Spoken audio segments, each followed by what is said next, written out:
लगभग आधी रात हो चुकी थी और बारिश रुकने का नाम नहीं ले रही थी। अपना काम खत्म करके मैं ऑफिस से निकलने लगा तो मुझे गार्ड भैया ने टोक दिया। अरे राजीव जी, इतनी रात तक आप यहीं हैं? घर नहीं है? हाँ, वो कुछ अर्जेंट काम था इसीलिए देर हो गई, पर अब घर ही निकलूंगा।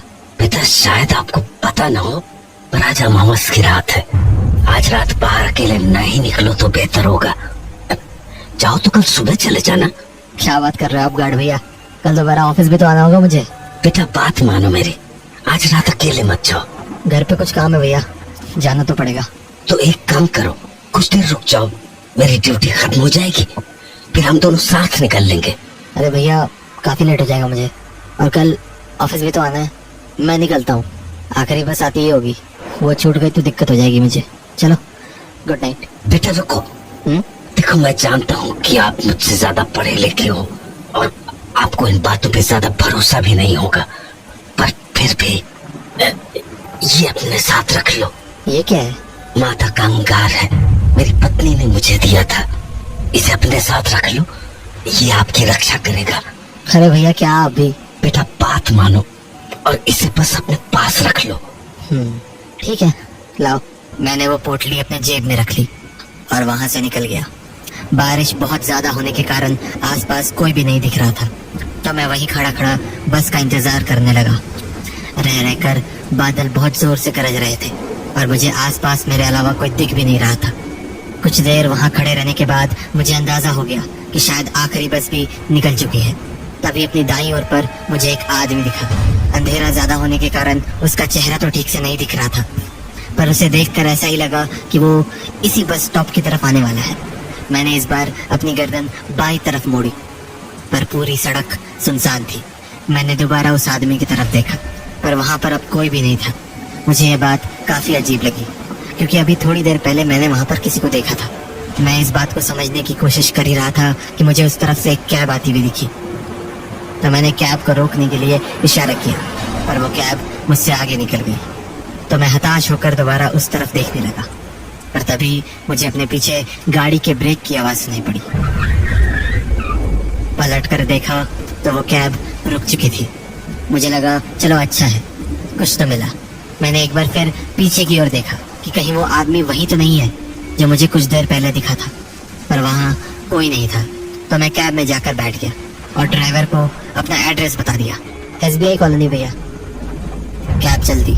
गाड़ी थोड़ी ही दूर आगे बढ़ी थी कि मैंने ड्राइवर को पूछा, अरे भैया, ये आते हुए कोई आदमी दिखा था क्या? उसने मेरी बात का कोई जवाब नहीं दिया, तो मैंने दोबारा पूछा, भैया? नहीं देखा। अच्छा, अजीब है। कुछ देर पहले मैंने किसी को देखा तो था, पता नहीं कहाँ गायब हो गया। वो ड्राइवर कुछ देर गाड़ी चलाता रहा और फिर बोला, आज अमावस की रात है। हाँ, क्या मतलब? अमावस की रात को अक्सर ऐसे भटकते हुए साए दिख जाते हैं। हाँ, ये क्या बातें कर रहे हो? ये बकवास की चीजें मैं नहीं मानता हूँ, ठीक है? उल्टे पुल्टे लॉजिक्स मत दो मुझे। कहते हैं ऐसे साए हर अमावस की रात को अपना शिकार ढूंढते हैं। हेलो, क्यों बता रहे हो मुझे ये सब? कहना नहीं जानना है मुझे कुछ।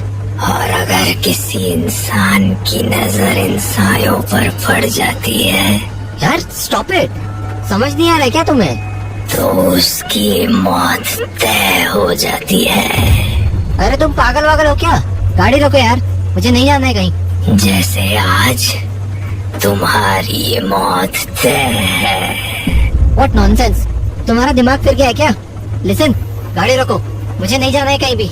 Just stop the cab. पर मेरी बातों का मानो उस पर कोई असर ही नहीं हुआ। उसने गाड़ी नहीं रोकी, तो मैंने उससे दोबारा कहा, मेरी बात समझ नहीं आ रही है क्या? गाड़ी रोको चुपचाप। अपनी बाईं तरफ देखो, सब समझ आ जाएगा। अरे व्हाट बाईं ओर? क्या है बाईं ओर? सड़क पर देखो।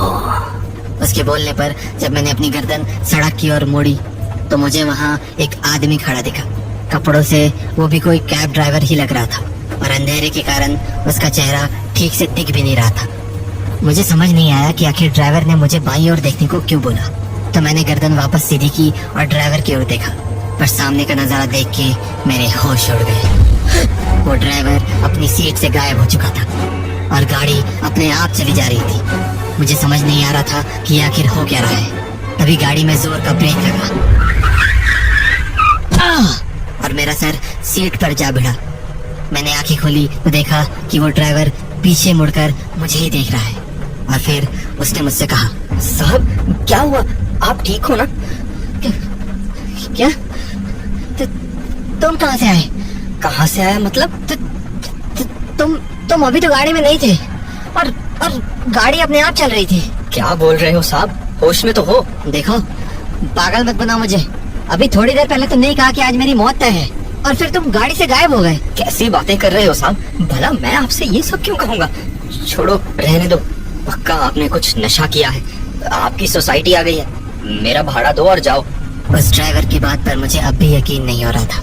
मेरा मन ये मानने को बिल्कुल तैयार नहीं था कि जो मेरे साथ हुआ वो मेरा कोई वहम था। पर मैंने बात ज्यादा नहीं बढ़ाई और कैब से बाहर निकल गया। अगली सुबह डाइनिंग टेबल पर बैठे हुए मुझे अपनी जेब से वो माता के अंगार वाली पोटली मिली, पर अब उस पोटली का रंग काला हो चुका था। मुझे ये बात काफी अजीब लगी क्योंकि कल रात तो उसका रंग लाल था। तभी मुझे मेरे एक ऑफिस कलीग का फोन आया।